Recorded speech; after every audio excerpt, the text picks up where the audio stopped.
graphic nature of this program, viewer discretion is advised. You know, I've been from one side of this fandom to the other. In all that time, I have seen a lot of things. Above all that, there is one thing I am absolutely certain of. I am the villain of this story. You know what time it is, Valhalla?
Arriba Valhalla! Yep. Oh my goodness. I just saw Latino's lamp pop in. Arriba Valhalla! Wait, am I on the right show? I didn't turn on the Spanish channel, did I? Oh, shit. How are you guys doing? Jedi Bill 797, good morning. Mary's Game Room, big good morning to you. Dee Dee Myers, Mexican Iron Man. Deba, my brother from another mother. How are you doing? Samantha, Joe, and Purple Valkyrie. The Valkyries are here. Adega Outlaw, the Doctor of Disaster and Destruction. The Jester of Sin throws in some fireballs and some Doomicorns this morning. Roasted Doomicorn. Yes! It is full, chock full of protein and good for you too. You sure? It seems gross, like stringy, like Keely Chow, good morning. Dee Dee Myers, good morning. Lady Mist, the Guardian of the Void is here. Good morning, Lady Mist.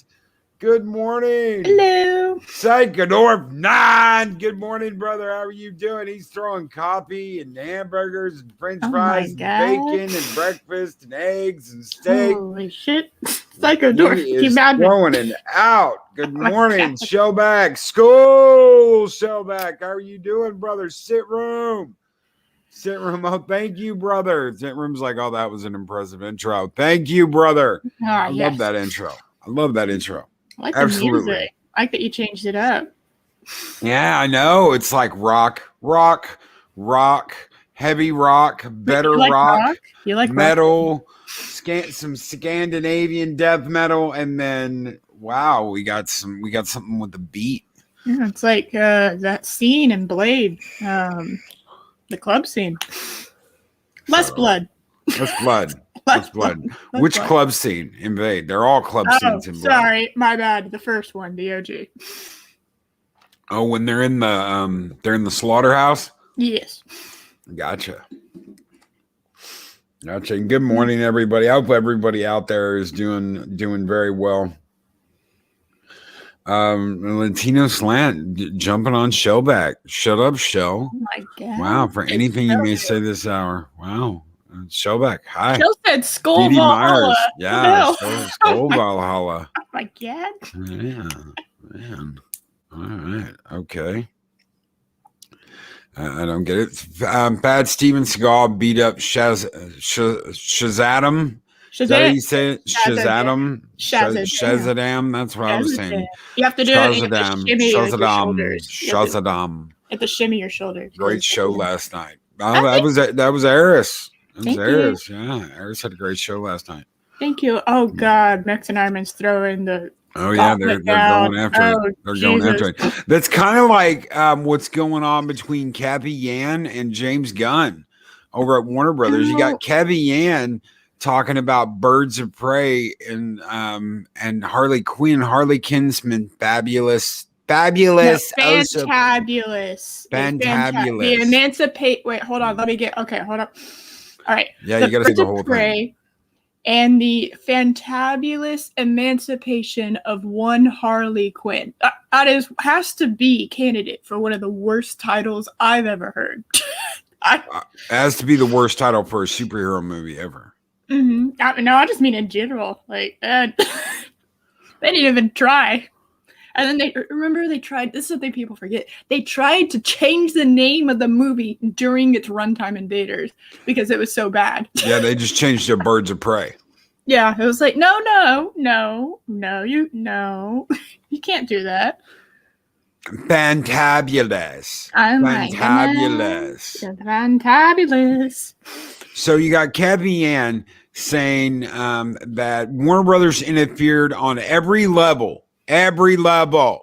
with Birds of Prey, that they were just interfering left and right, and that she was cut out of it. She was cut out of the film. Poor women. Mm-hmm. And then you've got James Gunn saying, man, Warner Brothers just let me make a movie.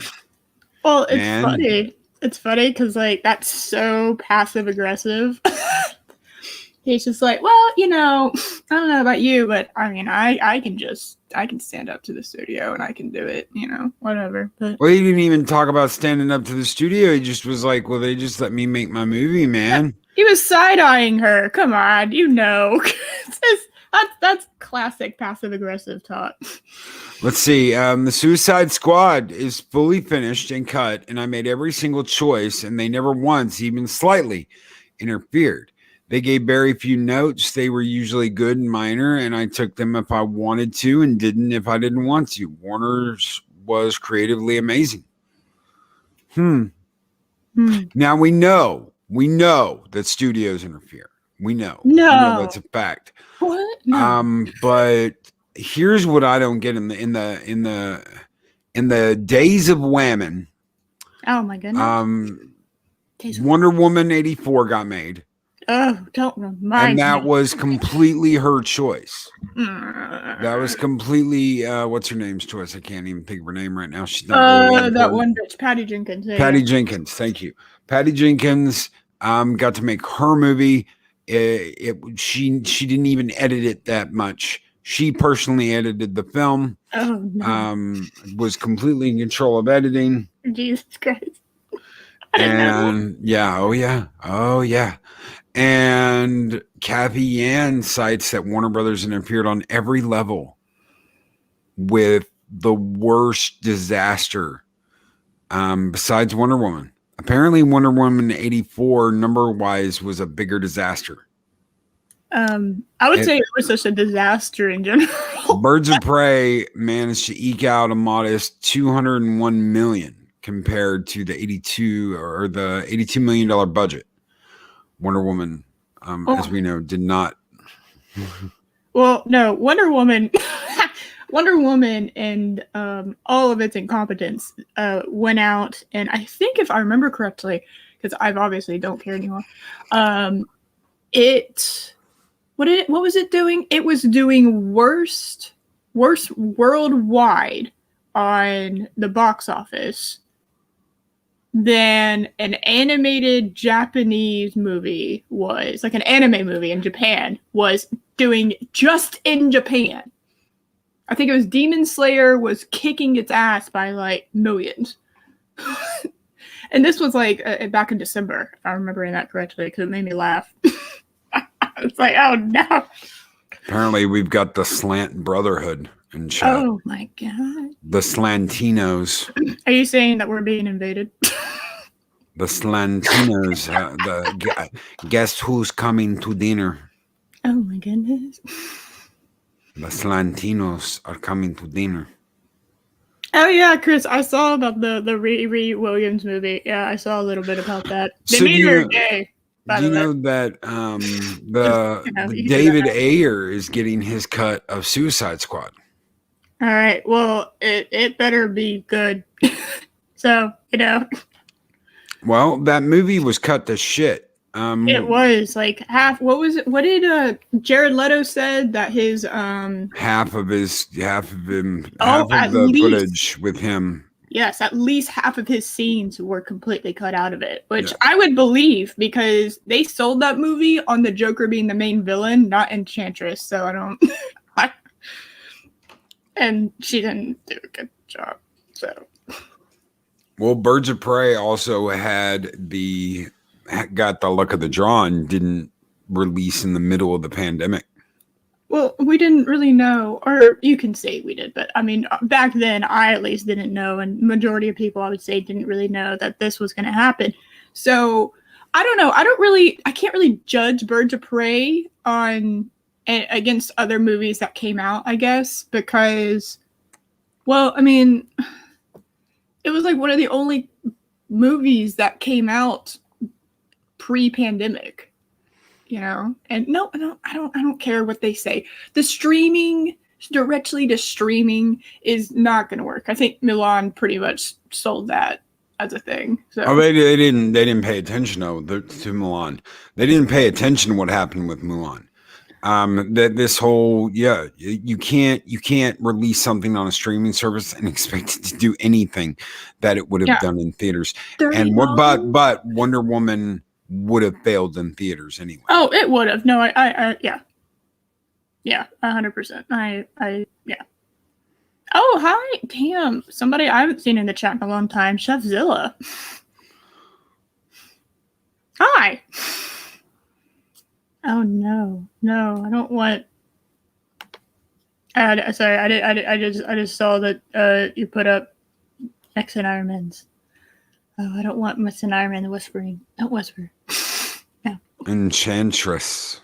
And then you have to do the little like hip move and the arm wave thing. Enchantress. Oh, I'm so scary. Oh my god. Let me wiggle. There needs to be a Snyder and a Nolan cut of Arrow season 3. What? I don't know about that, Keely Chow. Why? I don't know about that. No, I don't know if you can. I loved the first couple of seasons of Arrow. I really did. Eventually, though, it was like, same thing with the Flash. Great first couple seasons, and then nope. I almost got into that. I'm glad I didn't. I'll make a man out of you. That was an objectively great song. I can't believe they cut out the whole thing. Of course it did. I cut out Mushu, all my songs that I love so much. Like, oh, but it's a sexism. Yeah, well, is it? No. And Dave Bobbitt went the way of the CW. It's what happens. That is what happens. Oh, yeah. So another thing we've got to look at here, and I couldn't believe I saw this. Let me get this pulled up because I'm going to share it with you, chat. And me, I I'm can't excited. believe this. When I saw this, I was like, what in the five hells is happening? Oh, if you're gonna watch the live action Mulan, watch the Eat Fat Mini movies version of it because at least that will make you laugh. And here we go. The CW to subvert expectations with new live action Powerpuff Girls that hate their younger selves. Oh my god. A new report reveals that the CW has greenlit a pilot episode for the previously announced live-action Powerpuff Girls series that is based on the Cartoon Network series created by Craig McCracken. This is by John F. Trent over at Bounding Into Comics. The series was initially scooped as being in development back in August by Variety.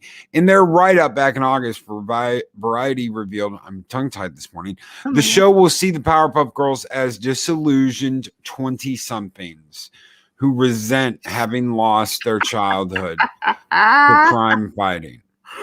Oh my God. With them now hating their own history, the question is, will they agree to reunite now that the world needs them more than ever?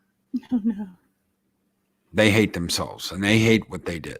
Yay! My favorite trope in modern day Hollywood is we hate what we did in the past. The series is coming out of Berlanti Productions with Greg Berlanti, Sarah Schechter, and David Madden all executive producing. Warner Brothers Television will also be producing the series. The show is being written by Heather Regner and Diablo Cody. Both of them will also be executive producers. Regner's credits as writer include a couple of episodes of Veronica Mars and iZombie, as well as 5 episodes of Sleepy Hollow and 8 episodes of Falling Skies. She served as executive producer, story editor for Sleepy Hollow, and was a story editor on Falling Skies. Diablo Cody wrote Juno as well as Jennifer's Body. Most recently, she worked on the TV series One Mississippi and wrote the Charlize Theron starring film Tully that was directed by Jason Reitman. The original Powerpuff Girls cartoon ran for 6 seasons between 1998 and 2005. There was also a film titled The Powerpuff Girls Movie released in 2002. The movie grossed $16.4 million at the global box office. It reportedly had a production budget of $25 million, so it lost a lot of money. A rebooted version of the Powerpuff Girls aired on Cartoon Network in 2016. The series ended in 2019. I had no idea. The original series followed Blossom, Bubbles, and Buttercup as the 3 elementary school-age girls used their superpowers to protect the city of Townsville. Mm-hmm. As the opening intro to the original show explains, the girls dedicated their lives to fighting crime and the forces of evil. I guess when they dedicated their lives, it meant only until the CW got their hands on them and turned them into 20-somethings who now resent losing their childhood to crime fighting. Wow. All right. Well, you know what? As a woman, who grew up with the Powerpuff Girls, like that, I absolutely love them. I grew up with them when I was younger, and I actually enjoyed. I remember the Powerpuff Girls movie, and I actually enjoyed that. But also, I was like 7, so take that into consideration. Yeah, like the last thing I really want to see is them my age hating themselves. Yeah. Project Storytime, wow, because when I think of Powerpuff Girls, I think of self-hating bitches. Yeah, I don't want to see that because when I was younger, I wanted to grow up and be like Wonder Woman, you know? Like Blossom was my favorite because she was like a leader. And I really wanted to be that kind of person. And Chef Zillow, Jesus, not Diablo Cody. I thought she dropped off the planet. Apparently not. Oh, that's a chick? Oh, no. And Mexican Iron Man, I woke up this morning to be inspired. Instead, truth is, it's another woke-ass morning discovered by the boss. I don't even like Powerpuff Girls, and now I'm triggered. I know, I get it. Yeah, Mexican Iron Man. That's insulting because, like, man, I would love to have been able to be a superhero, you know? Yes, and Mojo Jojo is the shit. Objectively, yes, Mojo Jojo is the shit. So you would have been a Powerpuff Girl. Yeah. Although I have to say, looking back on it, even though I wanted to be Blossom when I was younger, I kind of turned out to be Buttercup. So. And Psycho Dwarf 9 with a $2 super chat. I want a new trope. Oh. Well, how about $1? What about $1? $1? Skull! $1?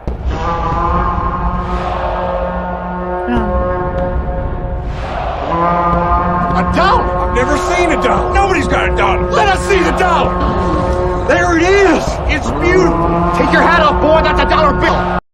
Thank you so very much, Psycho Dwarf 9, for that $2 super chat, brother. You guys keep the fires burning bright here in Valhalla.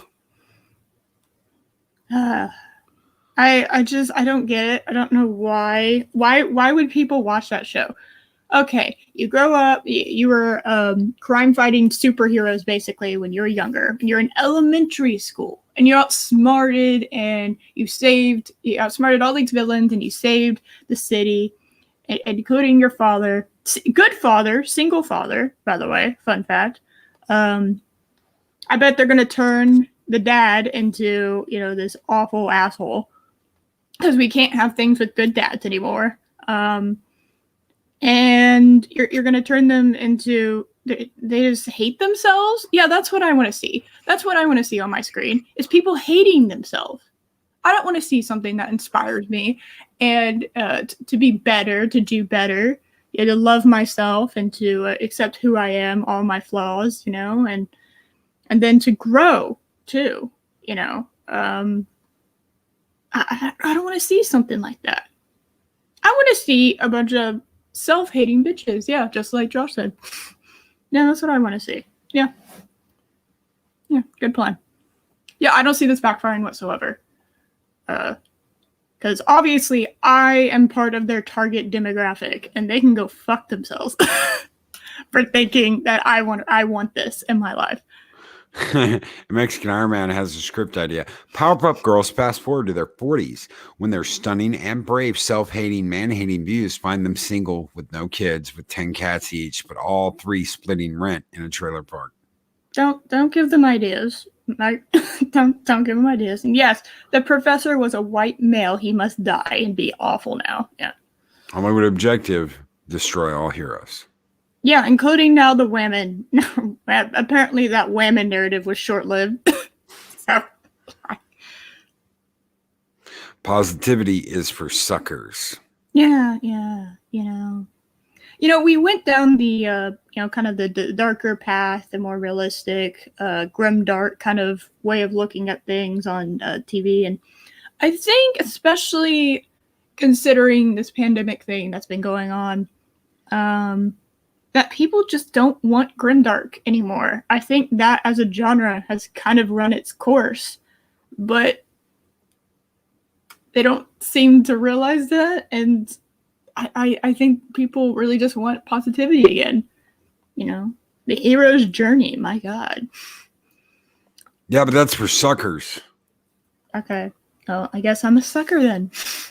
But according to Pablo Hidalgo and that other guy over at DC Comics, the hero's journey is for suckers, for losers, for people who can't write, for hacks.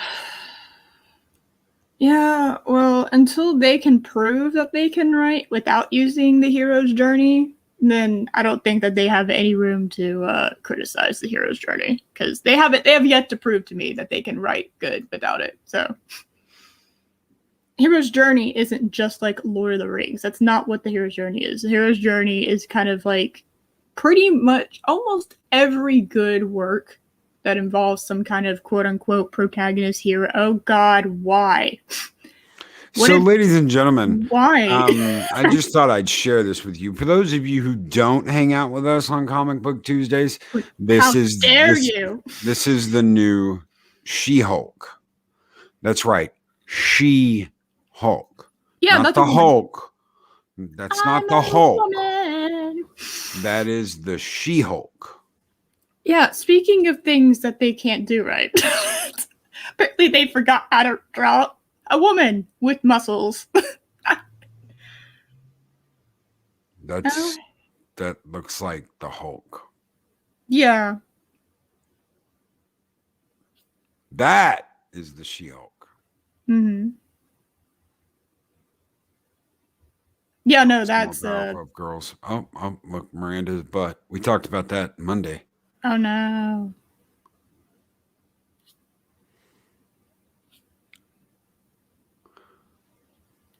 Wow. That's a whole lot of weirdness going on. That is a whole lot of weirdness going on this morning. Okay, and you know what? See if I can find the image that I found last night. Sagador of 9 with a $5 super chat. Hollyweird is a pocket dimension on the 4th circle of hell. I'd agree with that. Yeah, I agree with that. Uh-huh. I would agree with that. I would absolutely, positively agree with that. Thank you so very much, Psychodorp9, for that $5 super chat, brother. Skull!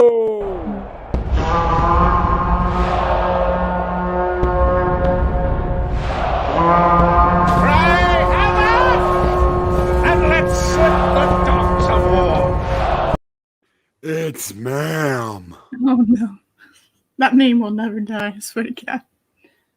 This is the image of She-Hulk that I shared last night because hi, look, it's a muscular woman with that looks like a woman. Oh my God. Do they not understand that? Why do they want to unwomanify things? I don't understand it. I really don't. Hello. I don't know. It's really it's women have boobs. Sorry to be the breaker. Bad news, Hollywood. But women have boobs. That's just how it is. You know, they come in different sizes and shapes, but they have them. That is what that is. You know, and you know if a woman has muscles, that does not take away her boobs. It's not a trade-off. You know, you don't just magically, when you gain muscle tone and mass, that you just lose them completely. They will get smaller because they are, you know, they're fat, and when you're working out, you're burning off fat. So obviously you're going to go down some cup sizes, but you have boobs. You will always have boobs. That's just how it is. I don't get this idea of telling me that a big, broad-shouldered, muscular, very masculine-looking man is now a woman just because you've told me that's a woman. It's not. Sorry. This is She-Hulk. You're writing a character. You didn't get Hulk. I get it. You wanted to write for Hulk. You didn't get Hulk, and now you're making She-Hulk look like Hulk, so you get it both ways. And it's the progressive thing to do, to make women look like men, which goes against the whole feminist point of view that y'all have been pushing forever. Yeah. Hey, women need to be acknowledged, equal rights for women, acknowledge all the sizes and shapes of women, except take away all their femininity and make them look exactly like men. And it's like, well, is that not exactly the opposite of what you've been pushing? God damn, it's so frustrating. It really is. Well, that's what's happening. That's exactly what's happening. Well, some women bodybuilders lose their. That's what I'm saying. It's like if like you start out with like a smaller cup size and you work out to the point that you've lost that amount of fat. I get that, but that's not what we just saw as She-Hulk. That is a dude. that is a dude with pecs. That is not feminine at all. That's kind of the beauty of She-Hulk, is she was able to balance out the extremely muscular woman and still looking like a woman, kicking ass while doing it. It's just, I don't know. Why do people think that's unattractive? I don't understand that. Oh, they know what it is. Oh no, I'm trans shaming now? Oh, they know what it is. I'm gonna get canceled. Oh my goodness. They know exactly what it is, and they know exactly what they're doing. They know exactly what they're doing. And if you say anything about it, you're anti-trans, you're anti-femme, you're anti-whatever. You're an ist, you're an obe, you're a Yahtzee. Same thing we've always heard. It's the exact same thing we've always heard. But I'm not. I'm not that. So, fuck, I guess. Oh, but that doesn't matter, right? It doesn't matter what I say. It only matters what they say, right? Right. And what they say, I've said. So, let the mind reading begin. I look forward They to it. know that by doing this, by taking this role, by going the route they're going, that they are going to get all this flack from people that liked this character before. And basically, it's not your character anymore. It's ours. It's not your Star Trek anymore. It's ours. It's not your Star Wars anymore. It's ours. It's not your this. It's ours. It's not your She-Ra anymore. It's ours. Go fap to something on the internet. Oh, That's what they use. That's the immediate thing they go to is go fap to something on the internet. Well, I'm a woman and I literally cannot do that. So what's mine? What do I get? Oh, Well, that you would be considered a traitor. I'm an internalized misogyny or whatever the hell, because I don't fit the narrative. I do not partake in the hive mind mentality. You know, I want to be an individual and acknowledged for my ideas as an individual and judged as that instead of being judged by the actions of others. And, you know, just I'm a person. That's it. My God. Good. Latino slant. Excellent. That's still your money. Yeah. Sit room. And Pat S. I'm not anti-Hulk. Some of my best friends were about a gamma race. Yep. Oh, no. In Psychodorf 9, they've thrown those words around so much they've lost their power. They have. They mean nothing. They don't. Every IP is now a political platform. Trinoculus P. Disgusting. You know, I'm not saying politics have never been in IPs. They have. They've just been cleverly done for the most part. Yep. I talked about on Saturday how Alien, if you really want to like take a analysis lens to it, it's anti big corporation. Like, because of the way what they're saying is the fact that they're willing to sacrifice all these people to get their hands on this next biggest, you know, military profitable weapon. That's pretty extreme. So you can actually kind of classify that as a anti-corporation movie. And they just call it the company. They don't actually name it because the lore hadn't really come out yet about it being, you know, Wayland and whatnot. But you can classify it as being kind of a little anti-corporation because of that. That's really cleverly done. And I didn't even think of it as that until I actually started to analyze the movie itself. Yes. And Chris Persia is correct. The word is breeder. No. You would be considered a breeder. Oh, no. Oh, my God. That's so gross and degrading. That's like, that might be the worst thing someone could call me, because that's like the natural, like, beautiful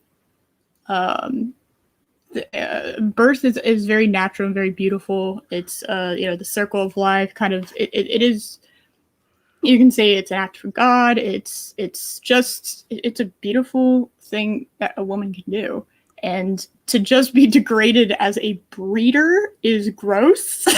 That makes me sound like I'm an animal lined up for slaughter and I'm just breeding out calves for veal, you know? It's like, oh, that's disgusting.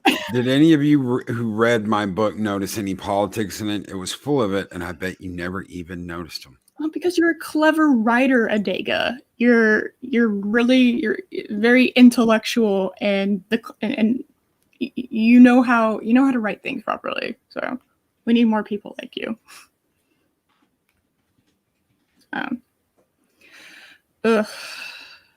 My God, politics. Yeah.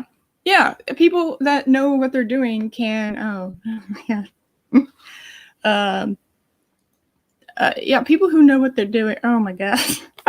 Shit.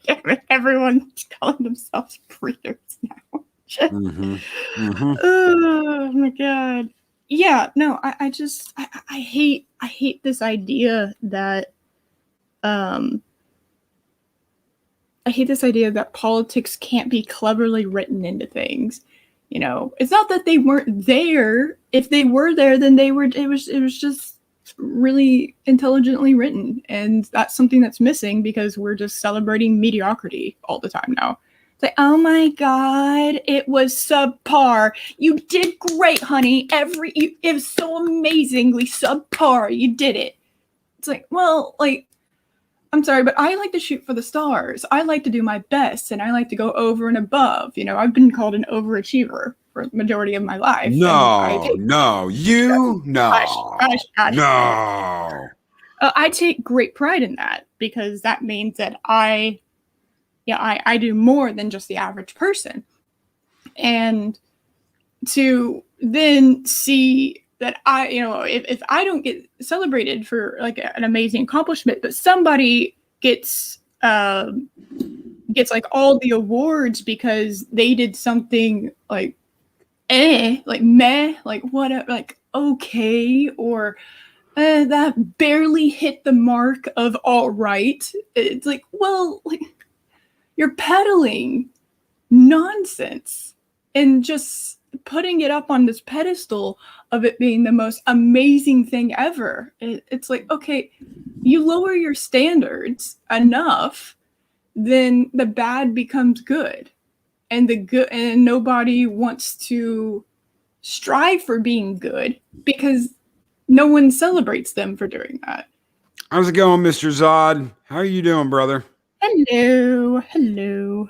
Oh God, everyone's Mr. Zod's got his own channel. I went and hung out with them was it Friday? Yeah, last Friday night. I chilled in the chat. It was good. Pretty cool guys over there. Him and PB and their cyber wolf friend. I heard Mr. Zod's got a new intro going. That is absolutely fantastic. I have no idea who possibly could have made that. How dare I do more than expected. Successful breeder. Oh. Nice. Yeah. Thank you, Humor and Waffles. Breeders. Everybody breeding, breeder, super breeder, everyday Bob, breeder. Of course, he's a rooster, though. I mean, you got to be a super He's the rooster in the hen house. Yeah, he has to. How dare you, Captain, do more than expected? The new norm, as far as these talentless hacks are concerned, is less than the bare minimum and expect to be awarded for it. Well, is that what's going on? Yeah, it's gross. I hate it. I work my ass off in everything that I do. I try to go over and above and be the best that I possibly can at whatever I try to do. And it pisses me off to know it. You know, people call my generation the participation generation, participation trophy generation, which I would vehemently disagree with. I would say that certain parenting styles and things that were taught in school have led to that becoming people just, you show up and you get awarded for it instead of you work hard and you get awarded for it. And Sentient Dildo says, hey, I made it to the stream. God. Now celebrate my achievement. No. Good morning, brother. Although, good morning. Still has to be one of my favorite names I've ever seen on YouTube. Affordable breeder fees. Wait, don't sell it. I guess you can literally sell it because there's sperm banks. Like, you can literally sell it, can't you? Well, you can do more than that. I want a Mexican participation trophy. No. Okay. No. I guess we could get you one of those. All right, well, you're going to buy it. I'm not buying it. I don't know what it'd be, but... It would be like... How about this? Hold on here. 1 second. I got something. Let's see. What do we got? Here we go. God, I want to punch an old woman in the face. Yes. There we go. Punch an old woman in the face. That's your participation trophy. Well done. Participants privilege trophy. Puppets. Yeah, the PPP. Oh my God. PB for short. Damn, that was a fast no. Oh, come on, Mike. You know I got to give you shit. How about a certificate? I don't know about that one. I don't know about that one. What else do we got? I know we got something else here. I know we've got something I don't know. This is your show. Oh, here we go. Zack Snyder finally reveals how Jared Leto looks as Nightmare Joker. Oh, yeah, I saw that. I was so excited. Justice League. Yeah, it looks so good. Ooh, wow. All right. And see, there were rumors that he was going to be a chick. You said that last night, and you Yes. still haven't told me about that at all. Wow. There were rumors that he was going to be a chick. You distracted us with hot women instead of telling us where those rumors He came looks like from. He looks like a butcher. He looks Yeah, like he he's been in does. the butcher shop working. Well, there's three types, he said. I saw it on Twitter. There's one in medical gear, like medical scrubs. I don't remember what the other two were. I bet I could find it though if I looked. Snyder previously showed an image of Batman standing in a hallway or within Joker's cell, taken from behind to his Vero account. Taken from behind. Sorry. Yeah, no, the tattoo-less Joker, way better. Way better. The tattoos didn't bother me that much. It just didn't fit on his character, you know? Mouth, it kind of cheapened him a little bit, you know? Mouth Joker. Well, I didn't like, okay, the damage thing on the forehead was super cringe. That's like 12-year-old edgy, like, OC character. I never liked any of that. I liked the interaction between him and Harley. I did not like him. I did not like how they decided to make him. Yeah, they nailed the Harley Joker interaction. Absolutely perfect. Felt like fans deserved from the DC universe. That is to say that Jared Leto and Ben Affleck Batman never really got together. No. Then all the way through this incarnation of Batman Joker without actually seeing them in the same room together. And yeah. I want to know what exactly he did to Robin. Ha ha ha, joke's on you, Batman. And we know he killed him. Was that Jason Todd? I don't know. Yeah. Because that would be interesting. He doesn't have a bat family. So it's like, okay, well. Or he doesn't now. He doesn't. Yeah, he doesn't now. That's what I'm saying. Yeah, if it was Jason Todd, or I don't know, it would have to be Jason Todd, right? Then if it's Jason Todd, then where's Tim Drake? An Ords board with a $1.99 super chat. Thank you so very much, Ords. Got to clock in now. Great show, Skull. Thank you so very much, brother. You have a great day, and we will hit you with some Long Live the Fighter, Skull.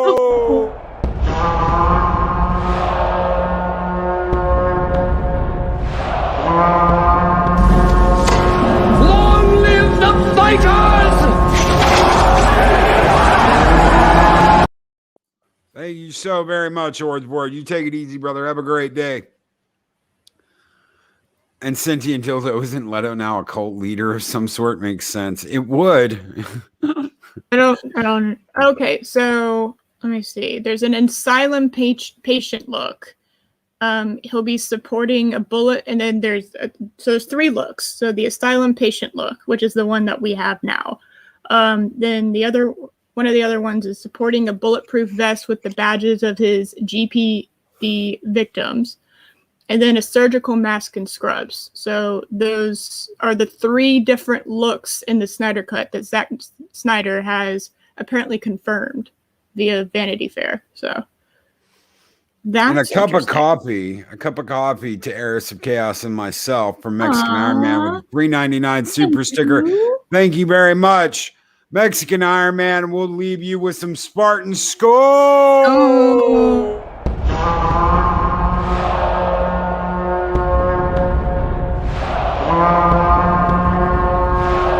Spartans! What is your profession? Damn straight. Thank you so very much. Guys, you guys keep the fires burning bright in Valhalla. Thank you. Yeah, so some good news. Yay! Yay! A better Joker. How much we will see him in the Snyder Cut, we don't know. But at least a much better Joker than the one we got in the original Suicide Squad, which we apparently are getting a director's cut of. Do you think the times of studio interference are over, or do you think that they're just going to keep doing this? They're going to keep coming. They'll come out with a movie. Then a couple of years later, they will come out with a completely different cut of that movie. Well, if I'm looking at it from a marketing business perspective, that makes that's really clever. So you release the original movie, and people get mad at it, and it's touted. People say that it's because of the studio interference that they weren't able to give you what they really wanted, and then they give you the director's cut or the unrated version or whatever they want to call it a few years later. Like, that's how you make more money for the same movie. I actually had that conversation with my dad the other day when he was talking. I was telling him about, what was it? I think it was the 4K Lord of the Rings release. And he said, well, that's a brilliant tactic as far as like from the business point of view. Oh, they've done that. Okay, look, they as much as I love those movies, here's what you got. You got a DVD release. Yeah. And then you got a uncut release. Then you got a Blu-ray release. Then you got a Blu-ray uncut release. Mm-hmm. And then you got a 4K release, and you're going to get a 4K uncut release. Yeah, that's what he was saying, is like, well, that's a brilliant strategy, because you keep making people pay for the same movie over and over and over again. And eventually people will get tired of it. That became a meme. Yeah. The Lord of the Rings releases became a meme. For a long time, it was, do you want to get... I didn't even do that with The Hobbit. When The Hobbit came out, I got the uncut versions because I want the set. I want this set to go along with my Lord of the Rings set. So I didn't even buy the theatrical release. I waited till the uncut release came out, the extended cuts, and I got those. And I got those in one giant set because I wanted a nice set. So I just waited. People will wait.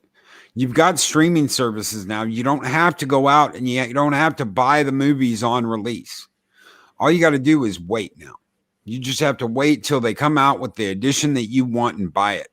Yep, that's what I do. As I wait, if I'm not sure if I want to go see a movie or not, if I'm hasn't really sold me on it, but it still kind of piqued my interest a little bit, I'll wait, because it takes like 3 months for it to start coming out on DVD and Blu-ray, and on streaming services. It's not that much long after.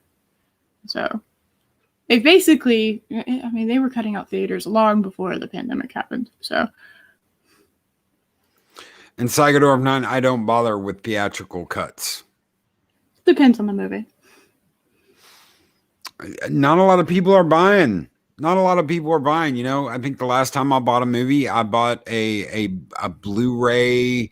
It was like a special. It was like an 80s marathon set with a bunch of 80s movies in it. Batman, 89, and a bunch of different movies. And it was a bunch of different movies I didn't have. So I was like, well, why not? I don't have any of these. I might as well get them all in one Blu-ray set for like $50. Trinoculus P with a $5 super chat. Enjoy your channel. We enjoy your comments. Trinoculus P, thank you so very much for being here, brother. And we're going to give you $1. Score!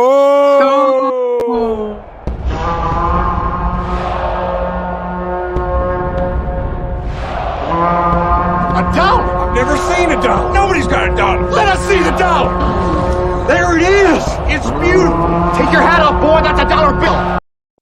So we've got the Valkyries coming up in a little over an hour. They are going to be talking about The Expanse, doing a rundown on this last season. I will be hanging out with them in a little over an hour talking about The Expanse. What do you have going on? You just hit 200 subscribers, didn't you? I did. Yes. Last night on the stream, I hit 200, which is awesome. Thank y'all, everyone who has subscribed to me. 200 is like, just as imagining talking in front of 200 people is like, it gives me anxiety, but I'm really, really happy about it. Let's see. I will be having a celebration stream, although that is going to be this coming Monday because I have that day off. And it's probably going to be around noon this coming Monday, President's Day. So if y'all are interested in that, y'all can come by and say hello. Let's see. Saturday, As of right now, it'll be a great stream. We're gonna have clobbering time on, Josh and I. We do little how do I put this? EFAP-esque streams where we take a video or like an article and we basically break it down. And we're gonna have clobbering time on, and we're gonna be going over a video that says "Man of Steel" is a great Superman movie. So that's oh yeah. Wow. It's just more and more of those. You just catch more and more of those. Star Trek 2011 was a great movie. 2009. Yes. Whatever. No. Into Darkness. Into Darkness was a great movie. Oh no. They're all great movies. You just don't know it. You must watch them now. No. So everybody, have a great day. Don't forget to check out the Valkyries. Check out Eris of Chaos' stream on Saturday. Kicking ass and taking names. So happy you hit 200. Thank you. Can't wait to see you again, guys. We will be back with more Loki, Eris of Chaos, Fat Steven, Clobbering Times, 24/7 Fusion, and Yeti next Tuesday. And we will be on 24/7's channel. So we will start working on getting links out for that. If you missed us this Tuesday and you're like, Loki, what happened to the comic book talk on Tuesday? Well, we're rotating now through everybody's channels. Yeah. So everybody gets a hit. Yeah, so, and we have a new cast member too. So we have a new cast member. Dee Dee Myers, Loki, Eris, and everyone in chat. Have a great day. See you later. Later, brother. Everyone have a wait. Skull and Tuck and Roll from Snowed Music and Entertainment. Thank you so very much, brother. You have a great one. We are going to let's see. We'll throw you some Vikings, brother. Skull.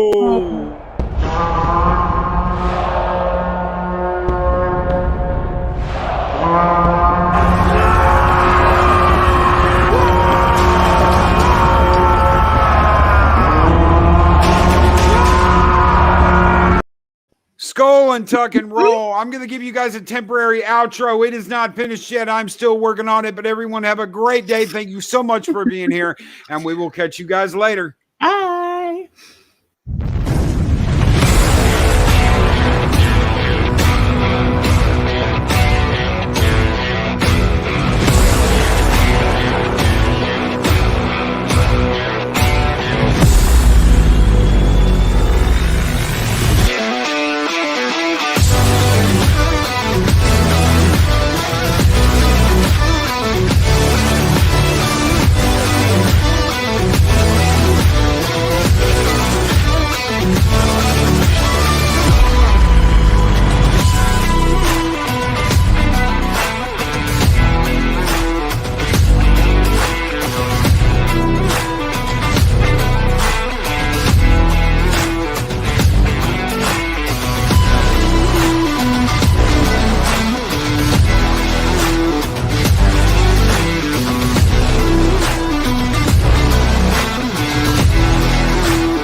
like, comment, and subscribe, and hammer that notification bell.